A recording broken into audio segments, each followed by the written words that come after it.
수원에 사는 55세 한경순 씨는 오늘 혼자 사는 77세 아버지의 집에 가고 있습니다. 워낙 인적이 드문 곳이라 버스를 타고도 한참을 더 걸어가야 작은 원룸에 사는 아버지의 집을 찾을 수 있었습니다. 한 씨는 초인종을 눌렀지만 아버지는 그 소리를 듣지 못했는지 나와보지 않았습니다. 한 씨는 익숙한 듯 집 비밀번호를 눌러 집 안으로 들어갔습니다. 한 씨는 그렇게 안으로 들어갔지만 이상하리만치 집이 고요했습니다. 한 씨는 아버지가 화장실에 있을 거라 생각했지만 화장실은 문이 굳게 잠겨 있었습니다. 한 씨는 문을 두드려 아버지를 불렀지만 화장실 안에서는 아무 대답이 없었습니다. 한 씨는 아버지가 안에서 사고를 당했다고 생각해 문 손잡이를 부수려고 집 안에 있는 물건들을 찾았습니다. 한 씨가 집 안에 있던 소화기로 문을 내리치려던 순간 현관문이 열리는 소리가 들렸습니다. 집 안으로 들어온 사람은 다름 아닌 한 씨의 아버지였습니다. 너 뭐해? 한 씨가 화장실 문을 부수려고 소화기를 내리치려는 장면을 본 아버지가 놀라 물었습니다. 아버지, 어디 갔다 오신 거예요? 화장실 안에서 혹시나 잘못되신 줄 알고 놀랬잖아요. 그래서 화장실 문을 부시려고 한 거야. 그럼 어떡해요? 근데 이 문은 고장났어요? 고장난 지 좀 됐어. 말씀을 하시죠? 요 앞에 화장실 쓰면 돼. 당장 사람 불러드릴게요. 그건 그렇고 어디 갔다 오신 거예요? 심심해서 요 앞에 돌아다니면서 박스 좀 주웠어. 아직도 폐지 줍고 다니시는 거예요? 이제는 그냥 좀 쉬시라니까. 나 아직 건강해. 운동도 되고 소소하게 용돈 벌이도 되고. 한 씨는 남편과 사별하고 두 아들도 독립을 했기 때문에 아버지에게 자신의 집으로 와서 같이 살자고 했습니다. 하지만 한 씨의 아버지는 그런 딸의 제안을 거절했습니다. 괜히 자식에게 짐이 되기 싫고 혼자서도 잘 살 수 있다고 자신했기 때문이었습니다. 한 씨의 아버지는 심지어 한 씨가 주는 용돈을 받으려고 하지도 않았습니다. 여기 10만 원 놓고 갈게요. 나 돈 충분해. 너 맛있는 거 사 먹어. 근데 무슨 일 있어? 원래 주말에만 오는데 웬일로 평일에 왔어? 한 씨의 아버지는 딸이 오던 날에 오지 않고 다른 날에 오자 의아한 마음에 물었습니다. 그게 그냥 요새 자꾸 불행하다는 생각이 들어서요. 그러다 보니 소비를 하게 되고 그렇게 소비를 해도 마음은 안 채워지는 악순환이 반복되는 것 같아요. 모아놓은 돈들도 줄어들기만 하고 그러면 또 불안감이 몰려오고. 나이 들면 아무래도 돈이 중요하잖아요. 근데 어떤 소비를 줄여야 할지를 모르겠어요. 그럼 사람을 잘못 찾아온 것 같은데. 이 아빠가 지금 왜 이렇게 살고 있는지 너는 알잖아. 한 씨의 아버지는 사실 이전까지 꽤나 좋은 직장에 다니면서 후배들에게 존경받는 상사였습니다. 한 씨는 아내가 세상을 떠나기 전까지도 아내와 주변 사람들이 부러워할 만한 삶을 살고 있었습니다. 한 씨의 아버지는 퇴직을 하고 골프 등의 취미 생활을 즐겼습니다. 그리고 퇴직금을 목돈으로 한 번에 받아 막내 아들의 결혼 비용으로 사용했습니다. 한 씨는 자식들에게 무리해서 도움을 줬고 퇴직 후에 즐기던 취미들을 지속적으로 즐겼습니다. 이후 한 씨는 국민연금을 받긴 했지만 모아놓은 목돈들이 점점 빠져나가고 있었고 모은 돈이 거의 없었습니다. 한 씨는 뒤늦게 자신의 행동을 후회했습니다. 하지만 그것을 깨달았을 때는 너무 늦은 때였고 그맘쯤 아내의 건강마저 악화되어 세상을 떠나게 되면서 비참한 노후를 피할 수 없었습니다.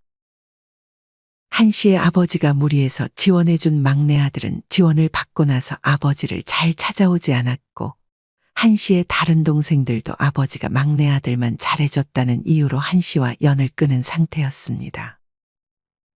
한 씨만이 유일하게 아버지와 연을 이어가고 있었습니다. 그래서 아버지처럼 후회하기 싫어서 이렇게 찾아온 거예요. 나를 불행하게 만드는 소비라. 몇 가지가 생각이 나긴 하네. 제일 먼저 생각나는 건 취미 활동에 지나치게 많은 지출을 했다는 거야. 취미 활동이요? 그래도 나이 들면 취미 활동 하나쯤은 가지는 게 좋지 않아요? 그렇긴 하지. 문제는 돈이 많이 나가는 취미에 꽂히면 그때부터 주머니에서 돈이 줄줄 새는 거지. 한씨 아버지의 취미는 사진 찍기와 술이었습니다. 하긴, 아버지가 엄마랑 그것 때문에 많이 싸우긴 하셨죠. 카메라도 자주 바꾸셨잖아요. 찍다 보니 아쉬운 점들이 생기고 또 욕심이 생겨서 더 비싼 것들을 찾게 되는 거지. 아버지 골프도 치셨었잖아요. 맞아. 골프도 한 번 치면 몇십만 원 깨지는 건 기본이었어. 하지만 제일 아까운 소비는 아무래도 술이었던 것 같아. 한씨의 아버지가 말한 나를 불행하게 하는 소비 첫 번째는 돈이 많이 나가는 취미 활동, 그 중에는 술도 포함되어 있었습니다.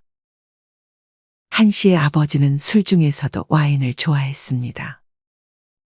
한씨의 아버지는 와인 관련 모임에 항상 참여해서 밥을 먹었는데 한 끼를 먹을 때마다 1인당 7만 원에서 8만 원 정도를 지출했습니다.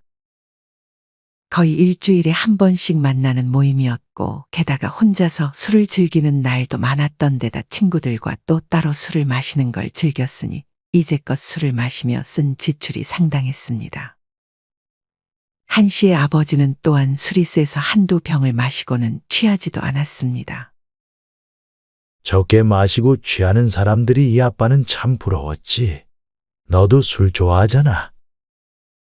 삼겹살에 소주나 치킨에 시원한 맥주, 등산 갔다가 하산해서 먹는 파전이랑 막걸리는 정말 최고잖아요. 기분 꿀꿀할 때나 외로울 때 한 잔 마시면서 좋아하는 음악 들으면 또 얼마나 위로가 되는데요. 그 정도는 괜찮은 것 같아. 다만 어디 밖에서 마시거나 친구들이랑 마시는 것만 줄이면 돼. 한씨의 아버지는 술 외에도 취미 생활을 가지되 이왕이면 돈이 많이 들지 않는 취미 생활을 가지고 초반부터 비싼 장비를 사지 말라고 조언했습니다. 한씨 아버지의 말처럼 사실 취미를 시작하기에 앞서 고급 장비부터 구매하는 분들이 계십니다. 하지만 한 달도 되지 않아 그 취미가 질려버려서 비싸게 산 장비들을 그냥 창고에 고이 모셔놓는 분들도 많습니다. 어떤 취미를 시작할 때는 저렴하게 장비를 구하고 적어도 3개월은 해본 후 내가 계속 이 취미를 할 수 있을 것 같을 때 장비를 아주 조금씩 업그레이드 하는 것이 좋은 것 같습니다. 사실 제일 피해야 할 취미는 무언가를 수집하는 취미인 것 같습니다. 예를 들어 컵을 수집하거나 피규어, 음반, 값비싼 와인 등이 해당할 수 있습니다. 만약 이런 물건들을 위해 수납장을 따로 마련한다면 또 그곳을 채우기 위해 불필요한 것들을 마구 구매하게 될 것입니다. 물론 나중에 내가 또 비싸게 팔 수 있는 물건들이라면 투자라고 생각할 수도 있지만 대개는 그런 것까지는 고려하지 않을 것입니다. 또한 이런 소비가 습관이 되어버리면 정말 돈이 빠져나가는 건 한순간입니다. 내가 모아놓은 수집품들을 보면 기분이 좋을 순 있겠지만 그게 나중에는 또 다 짐이 됩니다. 이런 취미들은 지양하는 것이 좋고 만약 무언가 즉흥적이고 충동적으로 구매하고 싶은 물건이 있다면 지금 당장 구매하는 것이 아니라 일주일 후에 사자고 생각하는 것이 좋습니다. 만약 그때까지 사고 싶은 마음이 들면 구매를 하는 것입니다. 하지만 대개는 일주일 사이 구매하고 싶은 욕구가 사라져 버리는 경우도 많습니다. 돈이 많이 드는 취미는 정말 피해야겠네요. 그 다음 두 번째는 뭐예요? 이 아빠는 사실 그것 말고는 생각이 잘 안 나는데. 날도 좋은데 밖에 좀 걸으면서 얘기할까? 여기 목욕탕 아주머니한테도 한번 물어보자. 한씨의 아버지는 그렇게 한씨를 근처 목욕탕으로 데려갔습니다. 목욕탕 여주인은 단골인 한씨의 아버지를 반겼습니다. 목욕탕 주인은 나이가 70대임에도 아직 목욕탕을 운영하는 것이 대단해 보였습니다. 할멈은 이제껏 돈 쓴 것 중에 제일 후회되는 게 뭐요? 한 씨는 목욕탕 여주인에게 물었습니다. 갑자기 와서 무슨 뚱딴지 같은 소리래? 옆에는 딸내미? 한 씨의 아버지는 고개를 끄덕였습니다. 돈 쓴 것 중에 후회되는 거라. 지금 생각해보면 남들에게 잘 보이려고 했던 소비가 제일 후회되지. 나를 불행하게 만드는 소비 두 번째는 바로 남을 의식한 소비입니다. 목욕탕 여주인은 머리하는 데 드는 돈과 피부과에 쓴 돈을 합하면 집도 한 채 샀을 거라고 과장해서 말을 하기도 했습니다. TV에 함익병 원장님이 나와서 피부에 돈 쓰지 말고 자외선 차단제를 바르라고 하더라. 그리고 피부에 큰 돈 들일 이유가 없다고 했는데 내가 그걸 미리 들었어야 했는데. 목욕탕 여주인은 조금 더 어려 보이기 위해 눈 밑 지방 재배치 시술을 받기도 했습니다. 하지만 마음에 들지 않아 과도하게 시술을 하게 됐고 이후에 눈매와 인상이 날카로워져서 후회를 했습니다. 얼굴에 칼을 대는 순간 평생 지워지지 않을 흉터까지 남게 됐습니다. 이뿐 아니라 명품에 지나치게 집착을 한 것도 후회했습니다. 물론 나이 들어 외모를 가꾸는 것은 중요합니다. 하지만 이는 자연스럽게 보이고 깔끔하면 되는 것이지, 한 살이라도 어려 보이기 위해 지나치게 시술을 받고 명품으로 치장하는 것은 오히려 더 추해 보이기도 합니다. 물론 명품도 하나 정도는 있는 것은 괜찮지만 여러 개를 욕심내고 지인들에게 꿀리지 않기 위해 구매하는 것은 절대 바람직하지 않습니다. 이렇게 남을 의식해서 하는 소비는 사실 내 마음에 허영심이 가득 차 있는 것이 원인일 수 있습니다. 허영심의 사전적 의미는 자기의 분수에 넘치고 실속이 없이 겉을 화려하게 꾸미려는 마음입니다. 이런 소비를 하기 전에는 항상 내가 다른 사람들의 시선을 너무 의식하는 것은 아닌지 고민해 보는 것이 필요합니다. 안 그래도 모임하는 동생들이 자꾸만 명품 자랑을 하나둘 하는데 나도 사야 되나 했거든요. 제가 딱 그런 허영심이 있었던 것 같아요. 한 씨의 아버지는 한 씨와 목욕탕을 나와 다시 어딘가로 향했습니다. 이제 집에 가는 거예요? 잠깐 들릴 때가 있어. 한 씨의 아버지는 자기의 집과 그리 멀리 떨어지지 않은 곳에 혼자 사는 지인의 집에 방문했습니다. 여긴 어디예요? 여기 와서 친해진 사람인데 성격이 아주 좋아서 가끔 놀러 오곤 해. 한 씨의 아버지는 익숙하게 배를 눌렀습니다. 곧장 문이 열렸고 아버지의 지인 최 씨가 한 씨의 아버지를 반겼습니다. 누구? 내 딸이야. 아이고, 안녕하세요. 지인 최 씨는 한 씨에게도 반갑게 인사했습니다. 뭐라도 좀 사들고 왔어야 됐는데. 내가 사오지 말라고 했어. 뭐 사오는 거 싫어하잖아. 지인 최 씨는 그런 한 씨의 아버지에게 잘했다고 답했습니다. 그나저나 무슨 일이야? 내 딸이 돈 쓰는 거에 대해서 조언을 좀 구하고 싶대서. 그럼 여기 잘못 찾아온 것 같은데. 돈 함부로 써서 지금 이 꼴로 사는데. 지인 최 씨도 한 씨의 아버지와 비슷한 후회를 하고 있었습니다. 한 씨의 아버지는 지인 최 씨의 주방으로 가서 선반을 열었습니다. 그 안에는 영양제가 한가득이었습니다. 이거 다 먹는 거야. 먹다 말았지. 유통기한 지난 것들도 많아. 지인 최 씨는 영양제에 대한 얘기가 나온 김에 나를 불행하게 만드는 소비 세 번째로 영양제를 골랐습니다. 지인 최 씨는 이전부터 건강이 제일 중요하다고 생각해 많은 영양제를 복용했습니다. 무조건 많이 먹으면 좋을 거라고 생각해 영양제를 밥 대신 먹기도 했습니다. 이런 최 씨처럼 사실 건강에 대한 관심이 지속적으로 높아지면서 우리나라의 영양제 산업이 끊임없이 성장했습니다. 심지어 영양제를 먹다가 배가 부르다는 말까지 있습니다. 실제로 질병관리청에 의하면 2020년 기준 국민 전체 중 약 45%가 영양제를 섭취하고 있으며 이 중 절반 이상이 2개 이상의 영양제를, 50에서 64세는 30% 이상이 3개 이상 제품을 동시에 복용하고 있다고 합니다. 사실 영양제는 우리가 일상적으로 먹는 식사에서 어쩔 수 없는 부족한 영양소를 보충하는 용도로 먹었을 때는 건강에 도움을 줄 수 있습니다. 하지만 영양제도 과하게 섭취하면 건강에 좋지 않은 영향을 미칠 수 있습니다. 특히나 비타민 A의 경우 과다 섭취하게 되면 오히려 골절과 같은 위험에 간조식 손상, 지방간, 골격 약화 등의 부작용이 나타날 수 있습니다. 추가로 종합 비타민을 매일 먹은 사람의 사망 확률이 더 높다는 연구 결과도 있었습니다.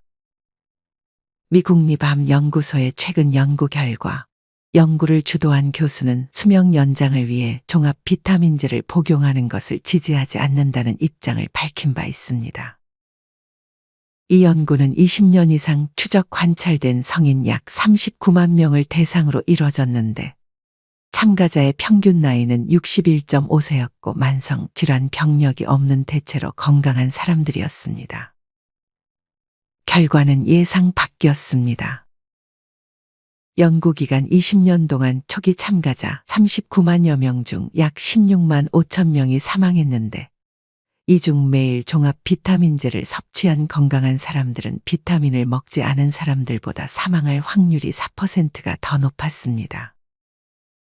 이는 즉 매일 종합 비타민제를 섭취해도 심장병이나 암과 같은 다른 질환으로 인한 사망 위험을 줄일 수 있다는 아무런 증거도 발견하지 못했을 뿐 아니라 이 실험을 한 연구자들은 비타민, 미네랄 같은 영양제의 유행에 동참해 돈을 낭비하지 말라는 경고까지 했습니다. 물론 특정 상황에서는 종합 비타민이 유용하게 작용할 수 있다는 연구도 있습니다. 조지 워싱턴대 닐 바나드 박사는 역사적으로 선원들이 비타민C 덕분에 괴혈병에서 벗어날 수 있었다며 베타카로틴, 비타민C, 비타민 D, 아연 등은 시력 상실로 이어질 수 있는 노화 관련 황반변성을 늦춘다고 설명했습니다. 하지만 이 교수도 종합 비타민제가 장수에는 큰 도움이 되지 않는다며 이보다는 다양한 영양소와 섬유질을 제공하는 건강한 음식을 섭취하는 것이 더 좋다고 덧붙였습니다. 제 집에도 영양제가 참 많은데 영양제보다는 야채를 많이 사서 먹어야겠네요. 벌써 이 집에 와서 하나 배웠지? 또 생각나는 건 싼 것만 찾는 소비를 지향하는 거야. 아버지의 지인 최 씨는 영양제에 이어 나를 불행하게 만드는 소비 네 번째로 싼 것만 찾는 소비를 하지 말라고 조언했습니다. 물론 싼 것을 사는 게 더 이득이 되는 물건도 있는데 어떤 물건이나 옷의 경우는 오히려 싼 걸 사면 자주 망가져서 오히려 자주 사게 되고 돈을 낭비하게 되는 경우도 있습니다. 지인 최 씨의 말대로 5년 이상 쓸 제품이나 옷의 경우는 조금 비싼 것을 사는 것이 오히려 고장으로 인한 수리비도 아끼고 망가지면 새로 구입을 하지 않아도 돼서 절약이 되는 경우가 있습니다. 기본적으로 신발의 경우에도 조금 가격이 있는 신발이 아무래도 잘 뜯어지지도 않고 오래가기도 합니다. 프라이팬의 경우에도 너무 싼 것보다는 좋은 코팅의 프라이팬을 사용하는 것이 좋습니다. 너무 저렴한 프라이팬은 몇 번 사용하지도 않았는데 금방 코팅이 벗겨지고 검게 변해버리는 경우도 많아 자주 바꾸게 됩니다. 물론 비싸다고 다 좋은 건 아닐 수도 있습니다. 어떤 물건의 경우에는 비싼 물건을 하나 사는 것보다 싼 걸로 쓰면서 자주 바꿔주는 게 더 나은 경우도 있습니다. 또 어떤 분은 구두가 비싸다고 뒷굽 안 갈아야 되는 것도 아니고 어디 긁히거나 찍히는 건 다 똑같다며 그냥 저렴한 구두를 사는 것이 좋다고 했습니다. 저렴한 신발이 더 편하고 자기에게 맞는다는 분들도 많이 계셨습니다. 이렇듯 무조건 비싸다고 좋은 건 아닙니다. 하지만 만약 내가 어떤 제품을 샀는데 너무 자주 바꿔야 해서 스트레스를 받고 오히려 더 돈이 많이 나가는 것 같다면 그 제품만큼은 조금 좋은 브랜드의 제품을 찾아보는 것이 좋을 수 있습니다. 이건 좀 내 치부이기도 한데 제일 중요한 거 하나 말해줄게. 뭐예요? 지인 최 씨의 말에 한 씨는 귀를 쫑긋 기울였습니다. 절대 뉴스에서 부동산이 오른다, 주식이 오른다는 얘기가 나올 때는 그걸 사지 않는 게 좋아. 지인 최 씨는 투자에 대한 얘기를 꺼냈습니다. 고점에 사서 저점에 팔지 말라는 얘기야. 지인 최 씨는 이전에 뉴스에서 부동산이 많이 올랐다는 소리를 듣고 부동산을 샀는데 이후 빠르게 부동산 가격이 하락해 반토막이 난 경험이 있다고 말해줬습니다. 뉴스에 나왔을 때는 이미 늦은 거니까 그때 투자하는 건 별로 좋지 않아. 지인 최 씨가 나를 불행하게 하는 소비로 꼽은 5번째는 바로 고점에 사서 저점에 파는 잘못된 투자 방식이었습니다. 항상 내가 사면 떨어지고 내가 팔면 오르는 경우는 투자를 해본 분들이라면 누구나 경험을 해봤을 것입니다. 증권가의 말처럼 무릎에 사서 어깨에 팔라는 말은 사실 쉬운 말이 아닙니다. 많은 사람들이 이 투자가 좋다는 주변 사람들의 말을 들으면 그때서야 부랴부랴 자기도 그 투자를 따라서 하기 시작합니다. 하지만 이때는 대부분 이미 가격이 많이 올라버린 고점인 경우가 많습니다. 몇 년 전 삼성전자의 주가가 9만 원을 돌파했을 때도 많은 사람들이 더 오를 거라고 생각해 주식을 많이 샀습니다. 하지만 그 이후로 몇 년이 지난 지금 삼성전자의 주가는 5만 원대입니다. 만약 9만 원의 주가로 1000주의 주식을 샀다면 지금은 거의 3에서 4천만 원 정도 손해를 보고 있는 셈입니다. 이런 경우에는 팔고 싶어도 팔지도 못하게 되고 팔게 되면 큰 손해를 감수해야 합니다. 많은 분들이 마트에 갔을 때 몇백 원 싼 것을 찾으려고 재료를 비교하지만 정작 큰 돈이 들어가는 이런 투자에 대해서는 남의 말에 휘둘리는 경우가 많습니다. 그래서 만약 내가 투자를 할 생각이 있다면 무조건 공부를 해야 하는 것입니다. 만약 공부를 하기가 귀찮거나 꺼려진다면 그냥 안전하게 저축을 하는 편이 제일 좋습니다. 노후에 하면 좋은 투자 중에 하나는 배당 투자입니다. 요새는 월배당이라고 해서 매달 월급처럼 월마다 배당을 지급해주는 주식이나 ETF도 많이 있습니다. 저도 비교적 안전한 월배당 주식 종목이나 ETF에 투자를 하고 있습니다.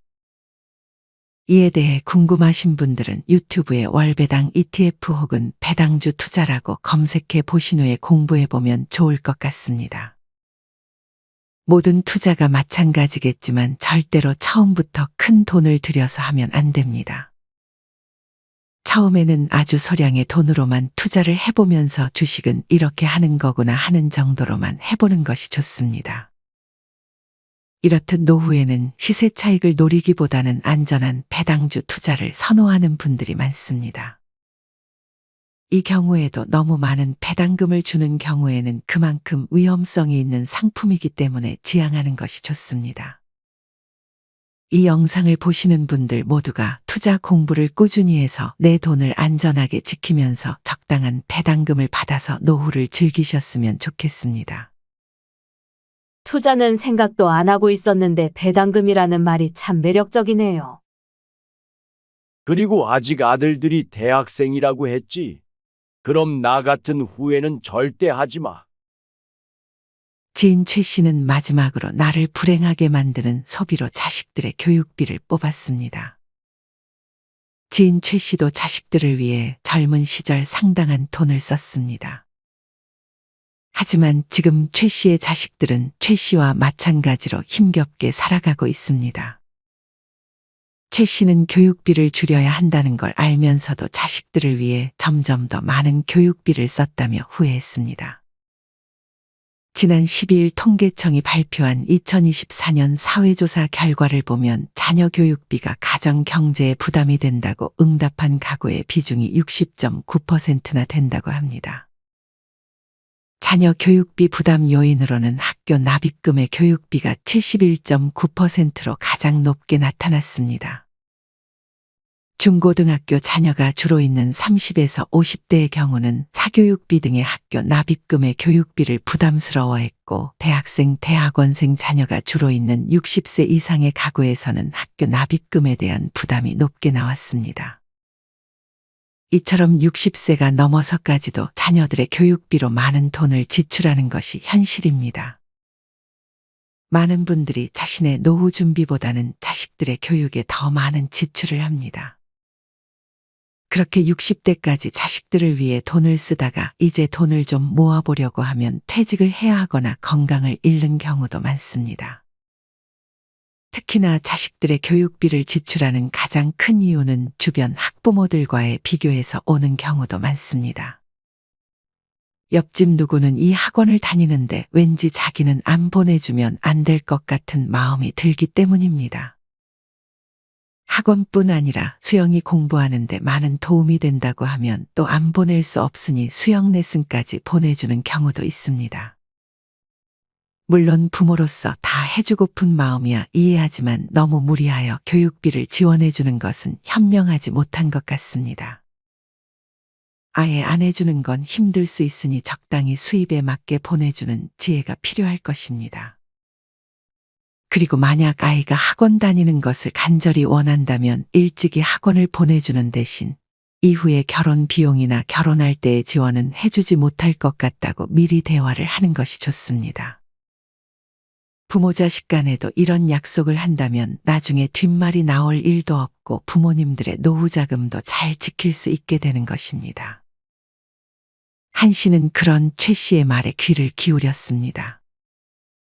한 씨의 아들은 대학원에 진학하겠다는 말을 한 씨에게 꺼냈고, 한 씨는 아들을 지원해 줘야 하나 고민하고 있었습니다. 한 씨는 최 씨의 조언대로 아들에게 해야 할 말들을 정리했습니다. 한 씨는 연신 최 씨에게 고맙다고 말하며 아버지와 최 씨의 집을 빠져나왔습니다. 오늘 얘기가 좀 도움이 됐어? 네, 많이 도움됐어요. 한 씨의 아버지는 한 씨를 버스 정류장까지 데려다 줬습니다. 추운데 얼른 들어가세요. 한 씨는 아버지와 인사 후 버스 안에서 오늘 배웠던 내용들을 정리했습니다. 나를 불행하게 만드는 소비 첫 번째는 돈이 많이 드는 비싼 취미 활동, 둘째는 남에게 잘 보이기 위한 소비, 셋째는 과도한 영양제 구매, 넷째는 싼 것만 찾는 소비, 다섯째는 고점에 사서 저점에 파는 잘못된 투자, 마지막 여섯째는 자식들의 교육비였습니다. 여러분은 이 6가지 중에 공감 가는 것이 있으신가요? 만약 이 6가지의 소비 습관 중 내가 고쳐야 할 소비 습관이 있다면 그 부분에 대해서 한 번쯤 고민해보는 시간을 가져보시면 좋을 것 같습니다. 이상으로 오늘의 영상을 마치겠습니다. 우리 모든 구독자분들의 행복한 여생을 응원합니다. 다음에 더 좋은 내용으로 찾아뵙겠습니다. 감사합니다.